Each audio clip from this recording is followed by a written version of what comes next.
नमस्कार दोस्तों, फिर से स्वागत है आपका मेरे से यूट्यूब चैनल पे ऑनलाइन इन्फॉर्मेशन, जहां मैं आपको तरह तरह की इन्फॉर्मेशनें देता रहता हूं, चाहे वो एमएलएम से जुड़ी खबरें हों या एमएलएम से जुड़ी स्कैम हो।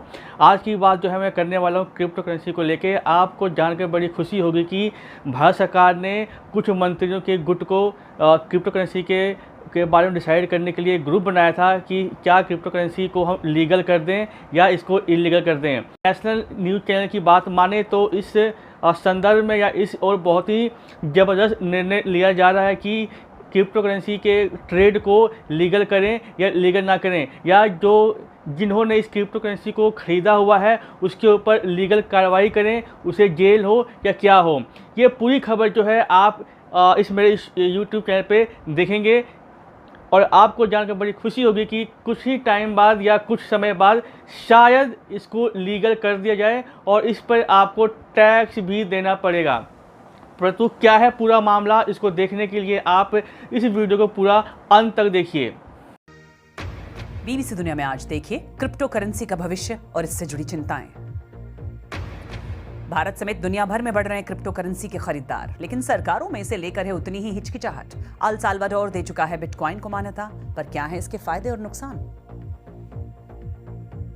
स्वागत है आपका बीबीसी दुनिया में, मैं हूं सारिका सिंह। कवर स्टोरी में आज क्रिप्टो करेंसी की बात। पिछले कुछ सालों से डिजिटल करेंसी की लोकप्रियता बढ़ती जा रही है। इन्हें ब्लॉकचेन सॉफ्टवेयर के जरिए इस्तेमाल किया जाता है। ये डिजिटल मुद्रा इनक्रिप्टेड यानी कोडेड होती है, इसीलिए उन्हें क्रिप्टो करेंसी भी कहते हैं। भारत में इनका मौजूदा स्टेटस क्या है, इनको लेकर हिचकिचाहट क्यों है, इन सब बातों की चर्चा कवर स्टोरी में।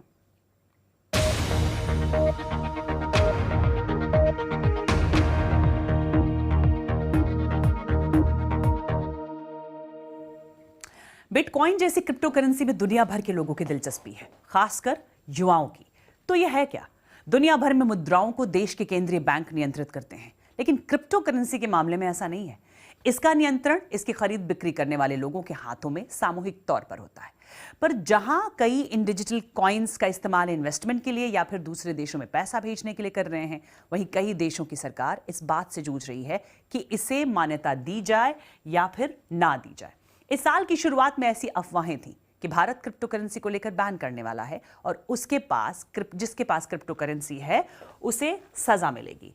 मई 2021 तक भारत की क्रिप्टो इकोनॉमी में 6.6 अरब डॉलर्स के निवेश के बाद भारत की सरकार बाजार को विनियमित करने के लिए कदम उठा रही है।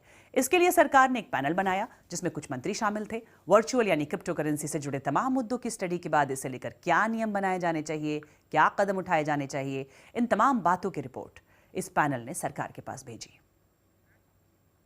और दूसरी तरफ इसी महीने अल साल्वाडोर दुनिया का वो पहला देश बन गया जिसने बिटकॉइन को कानूनी मान्यता दे दी। इस कदम ने लोगों को भी बांट दिया है। देखिए ये रिपोर्ट। ब्यूटी पार्लर हो, सुपरमार्केट या खाने की दुकान, एल साल्वाडोर खरीदारी के लिए बिटकॉइन का भुगतान स्वीकार कर रहा है। देश में अमेरिकी डॉलर के साथ साथ बिटकॉइन को कानूनी मान्यता हासिल है। यहाँ बिटकॉइन के लिए अलग से कानून है जिसके मुताबिक सभी बिजनेस को क्रिप्टो करेंसी लेने में सक्षम होना होगा। क्रिप्टो करेंसी को डॉलर में बदलने के लिए पूरे देश में करीब 200 नई कैश मशीनें लगाई गई हैं। नागरिकों को राष्ट्रीय डिजिटल वॉलेट शिवो का इस्तेमाल करने के लिए प्रोत्साहित करने के लिए सरकार बिटकॉइन पर $30 मुफ्त दे रही है। शिवो का स्थानीय भाषा में मतलब है कुछ अच्छा। वहीं बिटकॉइन पर विवाद तब और बढ़ गया जब पर्यावरण पर इसके बुरे असर की बात सामने आई। बिटकॉइन माइनिंग या बिटकॉइन बनाने की प्रक्रिया में कई हजारों कंप्यूटर्स की मदद लेनी पड़ती है और इसमें काफी ऊर्जा खर्च होती है। बीबीसी संवाददाता जेम्स क्लेंटन की ये रिपोर्ट। ये एक अलग किस्म का एनर्जी प्लांट है।